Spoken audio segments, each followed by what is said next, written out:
everybody. Welcome back to week 2 of Boomer and Junior. I'm Boomer. And I'm Junior. Hey, everybody. Welcome back to week 2 of the podcast. We're doing the thing. We're doing the thing. We're still here. We're still going to try and make things all about us in college football, but we've had a lot of good games this past weekend, huh, Zachy? Yes, we have. That is for sure. Big upsets, some highly contested rivalries. It's been good. I think it was a great weekend of football. I think my soul's happy that it's back, if I'm being real with you. But we're gonna kick things off. We're gonna go back into our first segment for this week, and as we always do, we're just gonna take a look back of last week's recap. I want to kick this off. We're gonna call it the shootout in Dallas.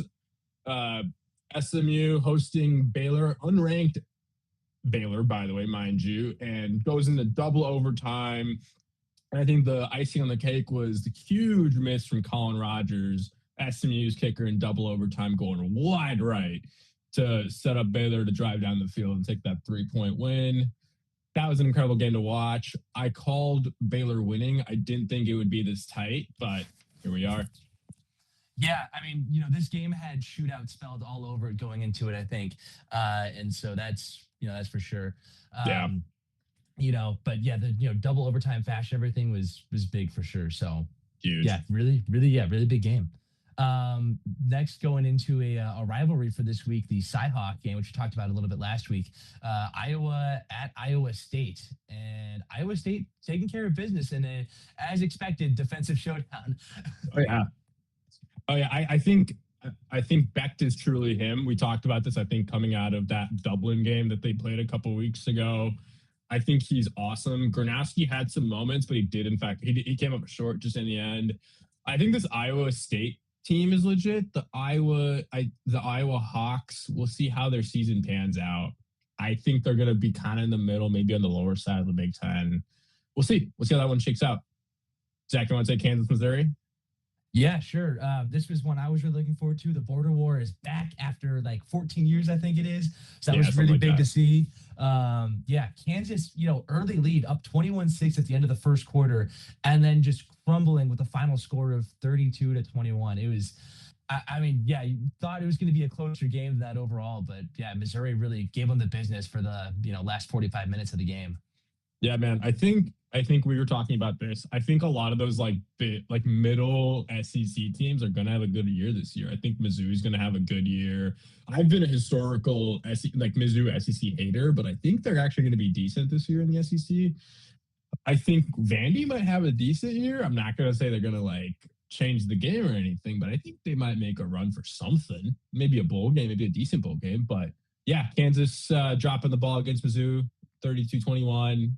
Moving on, here's one of the big game of the weekend, I'd say. I think it's number 18, Oklahoma, hosting number 15, Michigan, where the Sooners take the win 24-13 at home. Zach, what were your thoughts on this game, pal? Yeah, this was kind of what I was expecting going into it, a fairly low-scoring affair. Two teams. Oklahoma, maybe not historically known for defense, but with Brett Venables, a defensive-minded coach, I think that was to be expected. Yes, you did, yeah. I called it. Yeah, Bryce Underwood, pretty good stat line last week. This week, not so much. And, to be fair, second game, true freshman, on the road, SEC territory. You can only, blame so much. I'm not saying this is the end, but, 9 for 24, 142 yards, 0 touchdowns. Yeah. Not anything too crazy there. But, there's a lot of time. He's got a lot of football left to play. Yeah. I think a guy I want to talk about is John Mateer. I think I saw this guy coming into this game. This guy had that, I'm not going to say, we've got written down that, John Mateer for Heisman ? But something about this guy, he's a dog. He's a proper, he's giving me Baker Mayfield, not like Baker Mayfield, goat dog, but he's giving me that, I'm hungry to go out and dominate against my opponent's dog.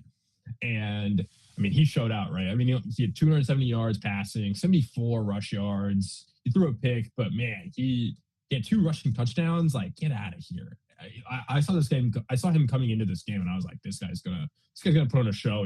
And he helped Oklahoma dominate. I think I'd love to see. I'm excited to see where this Oklahoma team is gonna go. I talked about this last week, and I think Brett Venables may have finally got that right combo going down in Norman.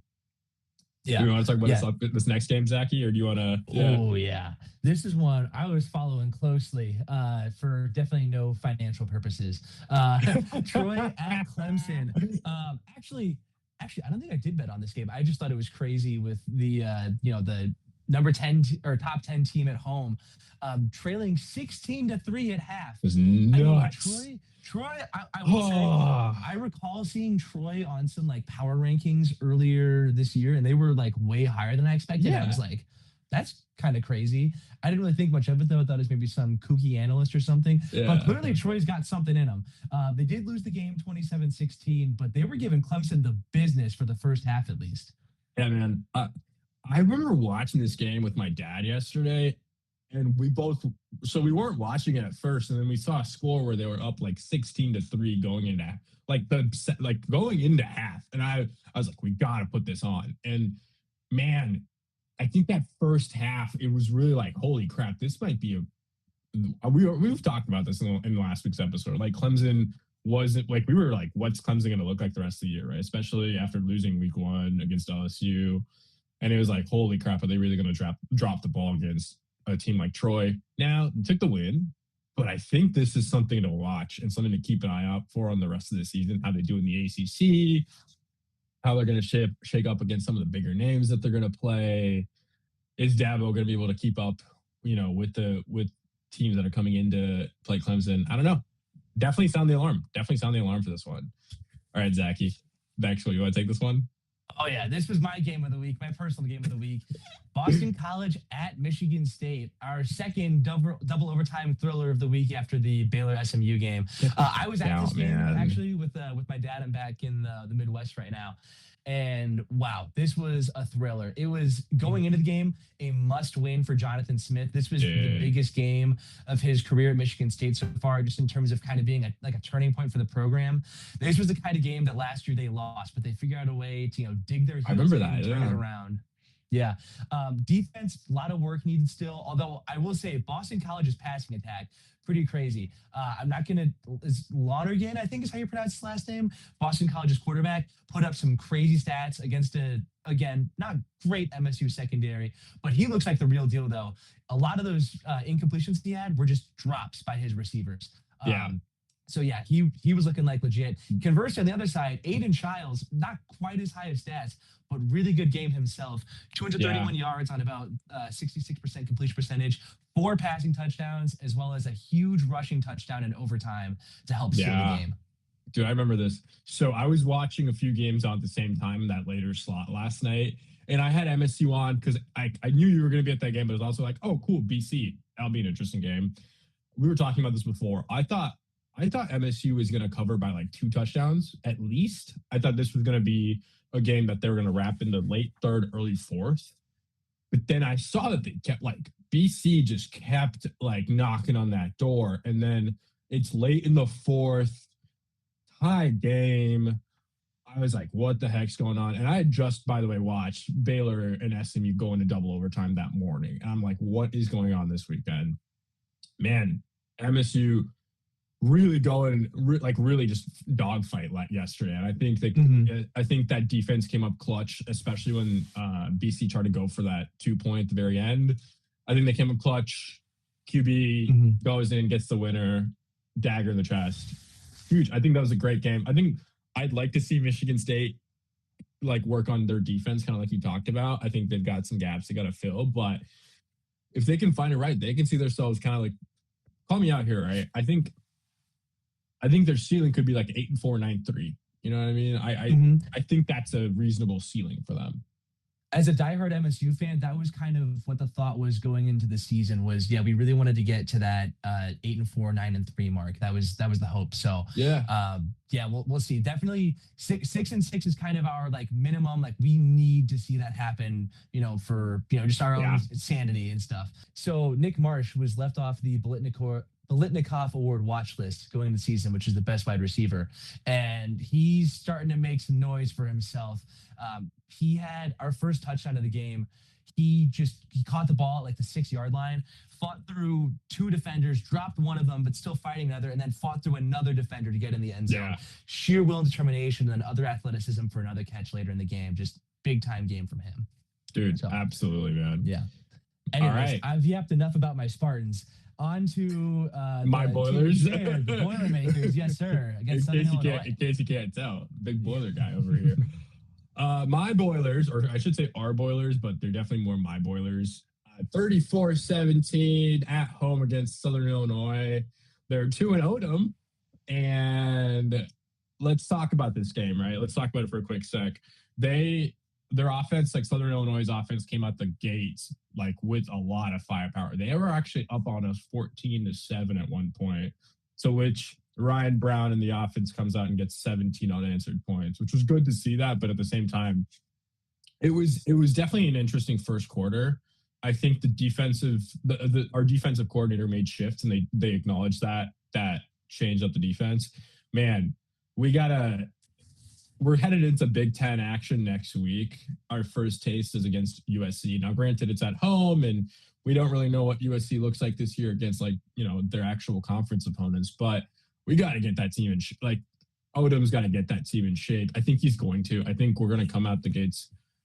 I'm cautiously optimistic we're going to come out the gates next week against USC and give them a good run for their money. But we'll see. Yeah, did you catch this game? I was able to see some bits of the score along the way, but yeah, I believe it was also a night game, same time as the Michigan State slot, so not able to watch it. But I was watching it though, and yeah, I remember seeing in our group chat the we might not be back, boys. But they found a way to turn it around. It'll be interesting to see. They made those defensive adjustments, like you said. It was good, man. Yeah, it was good. USC's been lighting teams up. However, they've played Georgia Southern and Mississippi State, Missouri State. It was Missouri State. Yeah, I was like, not Mississippi State. Yeah, somebody else. Week 1. Yeah, and so they can put up points, but it's unclear the level of defense they've been doing against. So we'll see how those Boilers do next week, and then after that, the Michigan State Spartans. Yeah. Oh yeah, we'll see how they shake out. Next is probably the biggest upset of the week. We had USF knocking off Florida in the swamp, 18-16. Unranked USF, mind you, unranked. Let's call that out. Yep. After knocking off 25 Boise State, actually not knocking off, thrashing 25 Boise State last week. They are walking the talk right now, looking really big overall. Also, I was doing a little bit of research into this because I was like, wow, this is really good game for them. USF wasn't even a football program until 1997, where they started as Holy FCS. Crap. So, against a team like Florida, who's got, a lot of history and stuff, that's pretty crazy. It's also their first season starting 2-0 since 2018. A lot of that's because they're playing, teams like this, ranked opponents in non-conference, and they usually drop that in an understandable fashion. But they are looking like the real deal this year. Rank those Bulls. Yeah, put them in the top 25. I think they played really well. I think Florida is on alert watch for this year, man. I think we talked about this. I think if you want to sound the alarms for Clemson, you definitely want to sound those alarms for Florida. They're looking mad shaky going into this year, and they're supposed to win against USF. They're supposed to win against USF comfortably, and to not only drop this game, but they're about to head into some SEC action. Like that's going to be interesting to watch. All right, man. I think the last one. I know you want to. Oh yeah. UCLA at UNLV. UNLV, who really great program last year, however, got gutted a little bit by Purdue, the head coach. Yeah. I was trying to put it nicely. Our friends call Purdue UNLV 2.0 for this year. That's how we're calling it, and that's literally what happened to UNLV. Sorry, go. Yeah, no, I mean, yeah, it's a fair statement. So UNLV or UCLA was down 23-3, I think, at one point in this game. Again, it is a road game, but still, I mean, wow. We're calling this Nico and 2. I think I made it clear I'm not the biggest Nico fan. However, I will give him credit where credit's due, though. He did have a decent stat line this week. Nothing, lighting up the world, but 255 yards through the air, touchdown to interception, as well as a rushing touchdown and some yards on the ground too. It wasn't anything to write home about per se, but it definitely wasn't a poor performance for him per se. Man, this is just hurting the stock. We talked about this last week. Man, I don't know if it's the UCLA system. I don't know if it's Nico as a quarterback, but man, as you mentioned, to his credit, put up some good numbers this week. But at the same time, man, he's just not. He's got to figure out his rhythm quick. Mhm. He's about to get into some really busy Big Ten action, and so yeah, I'm not the biggest Nico guy. I was a decent fan of his in Tennessee, and then when I found out this whole UCLA situation made me not like him as much. I'm kind of on that. I'm kind of on that train too. We'll see. Yeah. I don't know. We'll see. It's Not still really the early. biggest UCLA guy. Yeah, Yeah. it's still early. There's still time. We'll see what happens. But so far, I Yeah. think it's going kind of how people expected. I feel maybe last week was a slightly worse performance, but Yeah. UCLA hasn't exactly been a dominant power as of recent. So, It's valid. yeah. It's valid. All right. Well, that wraps up our recap of games of the week, and that moves us on to our first weekly segment of Boomer's Bold Take. All right, Boomer, hit us with your bold take of the week. Yeah, man, let's do it. Boomer's Bold Take, week 2. We had a lot of great games this week, had a lot of cool action. I had a little bit of a hard time coming up with a bold take for this week because I wasn't sure what was controversial and what wasn't. Having said that, there's one team that I've got my eye on coming out of week 2 just based on how they've played, and that's the University of Minnesota. Minnesota, a little shaky against Buffalo week 1, but they get the dub. We talked about this. Max coming to be stronger this year. However, Minnesota handling business this week, winning by 66 points. They're looking good. I think my bold take, though, coming out of this is I could see them being ranked, not only ranked, but I could see them maybe on the bubble for the playoffs. Now, that's a bold take, like I said. That's a bold take, but I could see them making a run. If not the playoffs, I could see them making a ruckus in the Big Ten. I could totally see it happening. And yeah, that's Boomer's bold take for week 2. Yeah, I mean, that's, fair enough. I think they've got like at Ohio State and at Oregon on their schedule still, which will definitely be rough games. That said, we've seen, 2-loss teams get in the playoff in the modern era. If they handle business against, a lot of these other schools, we'll see. And I guess I got to add too, this is, Minnesota feels like an Iowa light in my eyes, kind of. Yes. Defensive team, run the ball a lot and stuff. I didn't realize that they were capable of putting up 66 points. I don't care if you tried out a high school team against them. I just didn't think that their offense was conducive to that. So this was impressive. 100%. 100%. Yeah. Plus, I mean, this about me. I've never liked PJ Fleck, never been a fan. Like, I remember, there were times in college where I'd be just like, I'd heckle the crap out of this man when he would come play like Purdue in West Lafayette. Having said that, I mean, credits due where credits due. He did that, right? Like, he's done that with the program. They like something about him, and they're going to keep him around. I think Minnesota looks kind of legit, and I think they could make a run for. They cost some ruckus if not be in the bubble. Yeah. Mm-hmm. Yeah. All right, man. Moving on to our next segment for this week. We're going on to Junior's Jumbo Stat. So, Zachy, what do we got this week, pal? All right, yeah. So for the Jumbo Stat this week, I had a few different things I was looking at, but the one that seemed the most interesting and the one I had no idea was even an active thing going on is 22, which is the number of consecutive seasons that the Utah Utes have recorded a pick 6. That's pretty cool. Interesting statistic. That's one that, I mean, it's one thing, obviously have to have good defense in those time frames, beginning interceptions and stuff. But for 22 years, there's definitely a bit of a luck element that comes into returning it for a touchdown. Yeah. I mean, part of me thinks like, okay, call me crazy, right? But wouldn't like every team have a pick six at some point in the season? But I guess not. I guess the numbers prove otherwise, right? But mm-hmm. Yeah, I know, I guess for me recently is watching Michigan State with their kind of questionable secondary. I'm happy if they get an interception, let alone return it for a touchdown. That's fair.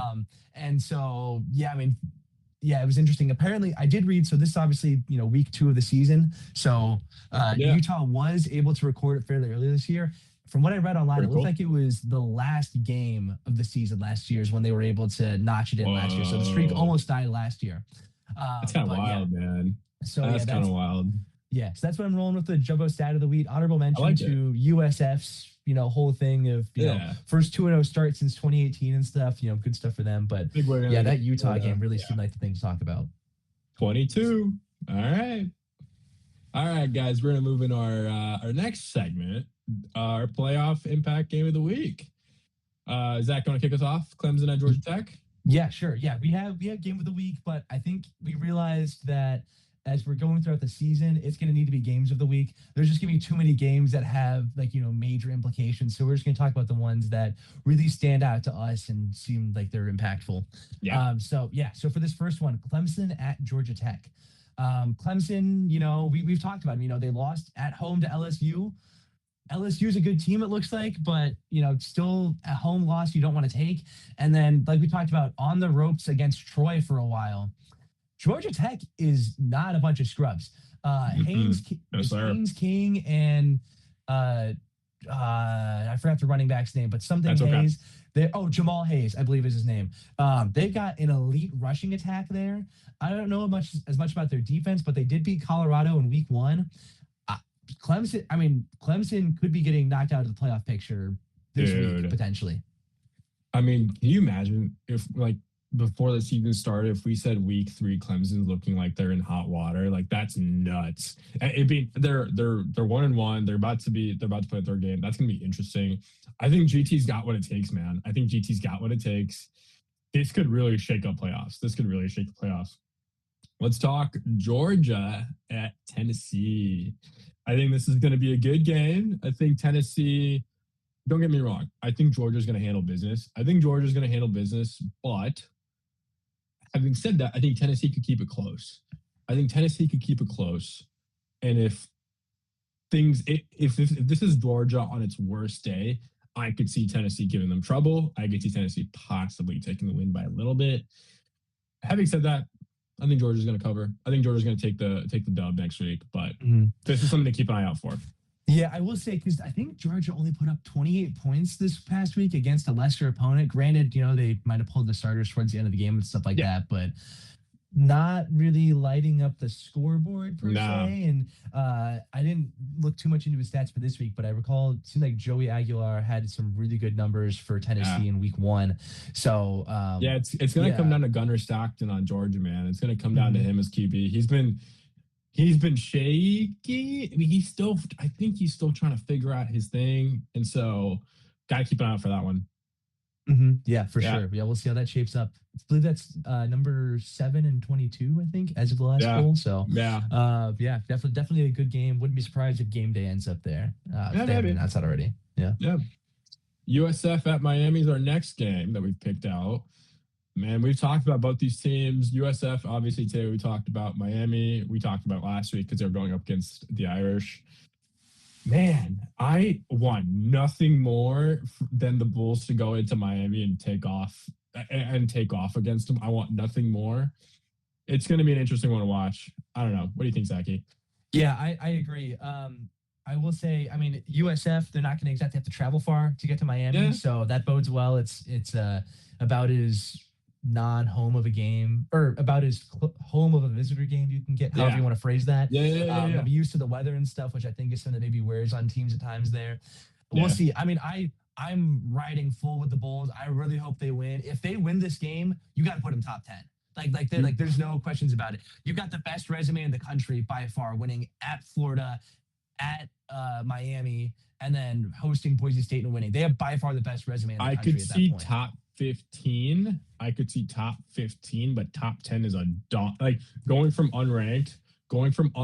Now Miami's what, number 4 right now, if I'm not wrong. They're number 5. Yeah, number 5. Yeah, they're in the top 5.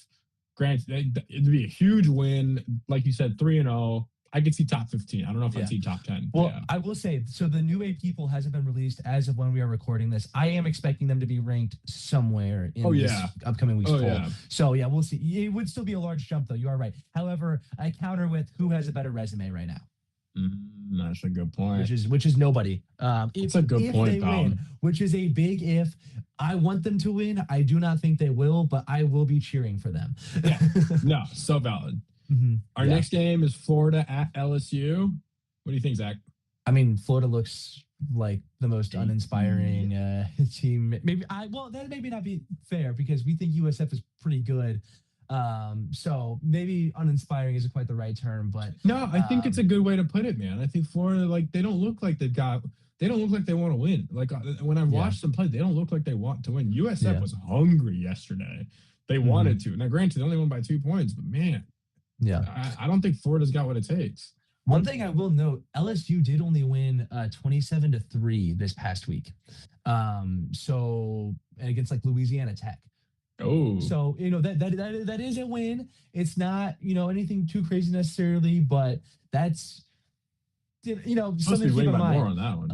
Okay. I would have expected more too, but we'll just we'll go ahead and see what happens. I think Nussmeier folks are gonna take care of that game. I think. Yeah, but definitely, conference game already. This is gonna be a big one for sure for both teams. Having playoff hopes. And then finally, I'm gonna let you take the wheel on this one because this is you're Irish. We got Texas A&M at Notre Dame. Yeah, no, heck yeah. The Aggies coming into South Bend, Indiana for their away portion of that home and away series that started last year. This is gonna be a great game to watch. I'm excited to watch it. I watched this game when Notre Dame went into College Station last year with my dad. That was a really fun game. That was a crazy game to watch. It was Riley Leonard's first year and only year in South Bend. It was his first game. I know I'm talking about last year's game, but it's gonna be a fun game to watch this weekend. I think the Irish take this one. Aggies are looking decent this year, but I think CJ Carr, we got a really, really, really good taste of him week 1 against Miami. Dude, you put this guy in Miami against that defense, and he came out. He almost took him out.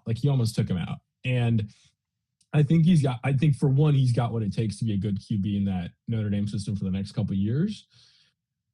I think they're going to take care of this game. I think Notre Dame's going to take care of this game. I think this might propel them back into the top 7, maybe top 6 if a couple of those guys in the top 4 or 5 fall out. I think Notre Dame takes care of business. Mm-hmm. Yeah, that's a good point you're talking about there. I think we didn't really talk about this much, but after that week 1 game against Miami, they did drop the game unfortunately, but CJ Carr looked like the real deal. I mean, I haven't been paying too close attention to confirm this, but one of the better, if not the best, freshman quarterbacks in the country. It looks like, I mean, he had a week like Q1, like he had a week like first quarter against Miami, still finding his roots, right?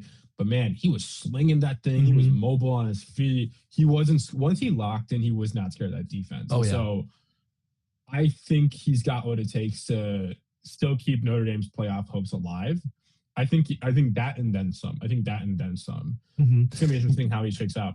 Yeah, now he's got that experience. Got a bye week to rest and study up on A&M. You've got one of the best running backs in the country in Jeremiah Love still, who I feel like they didn't really utilize too much in their first game, but we'll see what they're able to do here. They're trying to use him more. They mentioned this on the commentary. I'm not trying to cut you off, but they're trying to use him more in the passing game as well this year than they did last year. And I saw a little bit of that. And so I think use him for what he's good at. He's one of the best running backs in the country. And when he's playing, and so use him for that. And so all right, I'm done. I'm done. Yeah. Oh, I got 2 more notes I'm gonna drop in there. Just adding on to that. Yeah, I think this is kind of the simple case of you want to put the ball in your best player's hands, whether that's through the air, on the ground, whatever. I think he needs more touches. Period. If he can make some magic happen. And then kind of you were talking about for their playoff hopes for the rest of the year. I checked out Notre Dame's schedule. Not saying they're all guaranteed wins, but this is definitely the hardest game left on the schedule. I agree. It looked like. And so, if they get this one, that'd be big. An 11-1 week 1 loss by 3 points on the road. I don't know. Week 3 against my Boilers. I don't know, pal. My Boilers, you're gonna give them a. I'm just kidding. I'm not optimistic. I learned that lesson last year. Yeah. All right, move on. Yep. Yeah. I think it's time to go on to our Boomer Junior Blitz for our picks of the week. Yeah. So starting off, we got New Mexico at UCLA. We made it clear our thoughts on this podcast on UCLA. I do think they win this game. However, New Mexico kept it close at Michigan. I sure like their chance to cover plus 15.5 at UCLA. So 100%. I back that. I think UCLA is gonna. They should come out with their first win this season. If they don't, we've got bigger problems to talk about. My first pick for this week is Clemson to GT. We talked about this game a little bit in terms of the playoff impact. I actually think Georgia Tech's going to cover. They're currently slated by 6.5 points. I think Georgia Tech comes out with a win by one, if not two scores. I think they're at home. They're in Atlanta. I think Clemson's looking rocky. Unless Clemson, and I think this next week's going to be a real testament to Dabo Swinney, like how he's going to lock his team in. But yeah, I think Clemson takes an L against Georgia Tech on the road. Yeah, I mean the Yellow Jackets have definitely been pests the last how many ever years, and they've already proved their worth against a Power Four opponent. Like I said in Colorado, Week 1. Yeah, so man. yeah, I agree with you there. My next pick is going to be for Wisconsin at Alabama. Wisconsin, they looked a little better this week, but overall, not think anything too crazy. And meanwhile, Alabama just turned around after that Week 1 loss and just blow out this week. Lions at minus 20.5. I mean, yeah, I think that seems fair. Alabama's definitely going to win. I think that the minus 20.5 seems fair. I think it'll be somewhere in the 28-ish range for them. Yeah. This next pick, my second pick, I was curious about where to go with this, and I saw a game that caught my eye. It's Buffalo at Kent State. Going back to Week 1, we saw Buffalo almost beat out Minnesota. I think they had the lead for a good chunk of that game, and then Minnesota came storming back. The current line is minus 20.5 for Buffalo at Kent State. Kent State's not looking that great this year. I think this game's going to be a good testament to the improved MAC conference for this year. I think Buffalo covers. However, I don't think it's going to be like a 40-point win. I could be wrong, but I could see this being a 3 or 4 score game win for Buffalo. I think that happened. I think that's what's going to take place. Yeah. Yeah. Seems fair to me. And then for my final pick, we've got Central Michigan at Michigan.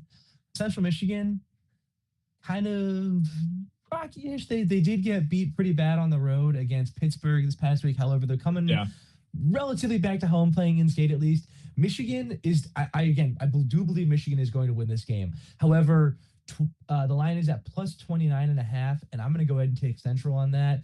I could easily see this being a 21, 27, 28 point Michigan win. Yeah. It's just that line is so big, and the max points they put up this year was 34 against New Mexico. Yeah. I like Central's, Central's played, I think, at San Jose State and then at Pittsburgh. They've got some pretty good tests in them already. I like them to cover this game.